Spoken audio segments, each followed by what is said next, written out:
নমস্কাৰ ৰাইজসকল, মোৰ অন্য এটা ভিডিঅ'লৈ স্বাগতম। আজি হৈছে 5 ছেপ্টেম্বৰ শিক্ষক দিৱস। আজি মোৰ শাহুমাৰ কিৰণবালা বৰদলৈ প্ৰথম বছৰীয়া শ্ৰাদ্ধ তিথি পৰিছে। তেখেতো এগৰাকী শিক্ষয়িত্ৰী আছে। এয়া ভকতসকল নামত বহিছে। আমিও অকণমান নামত বহিছোঁ।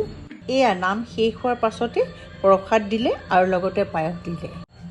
তাৰ পাছতে আকৌ ভকতসকলে খাদ্য গ্ৰহণ কৰি অকণমান সময় জিৰণি ল'লে। ৰাতিলৈ আকৌ আছিল দিহানাম আৰু উৰেষা পাঠ। এয়া দিহানাম আৰম্ভ হৈছে। বৰ ধুনীয়া নাম দিছিল ল'ৰাকেইজনে।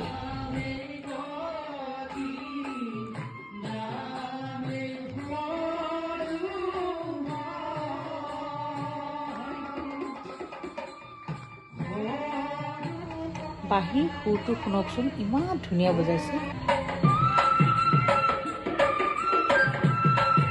ইয়াৰ পাছতে দিহানাম দিবলৈ অহা ল'ৰাকেইজনক একোখন গামোচাৰে সম্বৰ্ধনা জনালোঁ। আৰু বহুখিনি ভিডিঅ' থাকি গ'ল কৰিবলৈ। ভিডিঅ'টো চাই যদি ভাল পাইছে, লাইক কমেণ্ট কৰিব, শ্বেয়াৰ কৰিব আৰু লগতে ছাবস্ক্ৰাইব কৰিবলৈ নাপাহৰিব। Bye bye.